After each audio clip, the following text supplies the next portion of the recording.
In a garden bursting with life, where every flower, tree, and blade of grass danced in harmony, there grew a magnificent red rose. Her petals were the color of a summer sunset, and her fragrance was the envy of the entire garden. Everyone admired her, from the buzzing bees to the gentle breezes. But all this admiration slowly planted a seed of arrogance in her heart. She began to believe she was better than everyone else, especially the humble, thorny cactus that grew nearby. "Look at you!"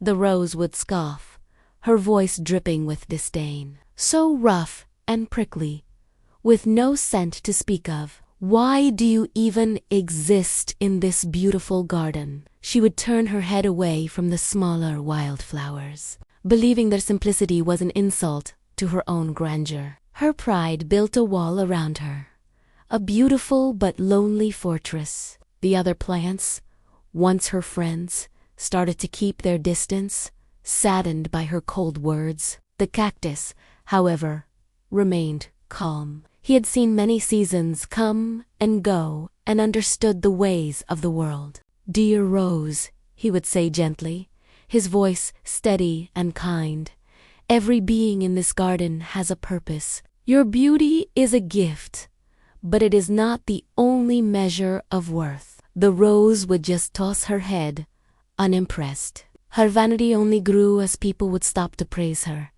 telling her she was the most perfect flower they had ever seen. She was convinced the cactus was simply jealous. But then, the long, hot summer arrived. The sun beat down relentlessly, and a severe drought settled over the land. The once vibrant garden began to wither. The soil cracked, and the streams ran dry. The beautiful red rose, so used to a life of ease, felt her petals start to droop. Her roots, searching desperately for water, found nothing but dry earth. She was losing her radiant color, her leaves turning brittle and pale. Panic began to set in. In their desperation, the other flowers and plants turned to the one being who had prepared for such a hardship. The wise old cactus. He had been storing water within his thick, resilient skin, a quiet reserve of life. Seeing the suffering around him, he didn't hesitate. Sparrows and other birds would peck at his flesh, and he would willingly offer the life-giving moisture within him. They would then fly to the parched flowers, dropping water onto their roots. One by one, the garden slowly began to find relief, thanks to the cactus's incredible generosity. Weak and barely able to hold her head up, the red rose watched in disbelief. She saw the very cactus she had mocked become the savior of the garden. He was giving his life force to everyone, including her, without asking for anything in return. A wave of shame washed over her, far more powerful than the summer heat. Her arrogance crumbled, revealing a heart full of regret. With the last of her strength, she whispered, "Forgive me, cactus. I was so foolish and proud." The cactus heard her faint plea. Without a word of reproach, he instructed the sparrows to give her a generous drink. As the cool water touched her roots, her petals began to revive, their deep red color slowly returning. It was in that moment of humility,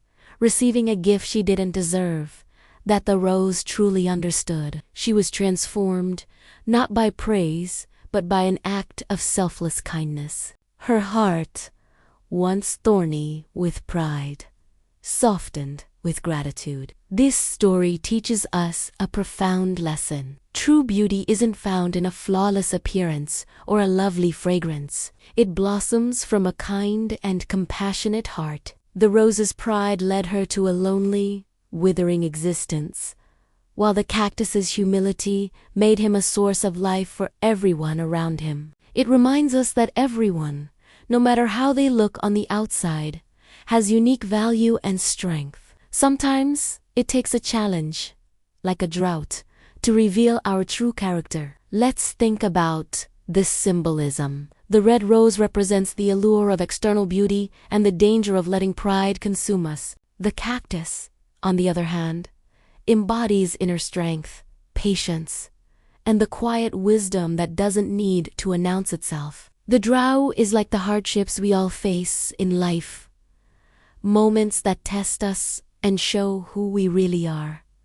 And the garden, that's our society, a community where we can either choose to live in harmony, respecting each other's differences, or isolate ourselves with judgment and arrogance. The rose's journey is one we can all learn from. She starts as a symbol of vanity, but ends as a testament to the power of compassion and self-awareness. The cactus isn't just a survivor, he's a moral guide, showing that true power lies in generosity, not dominance. This tale is a wonderful way to teach ourselves and our children about the importance of looking beyond the surface, practicing empathy, and appreciating the diverse gifts everyone brings to the world. It is a call for us to reflect. How do we treat those who seem different from us? In the end, the garden flourished once more, not just with water, but with a newfound spirit of unity. The red rose, now more beautiful than ever, learned that her true purpose wasn't just to be admired, but to inspire. Her beauty was no longer a weapon of pride, but a beacon of gratitude and kindness. She finally understood that beauty fades, but a kind heart is what allows a soul to truly and forever bloom. Thank you so much for joining me for this story today. If it touched your heart, please consider liking this video and subscribing to the channel for more tales that inspire and uplift. See you next time.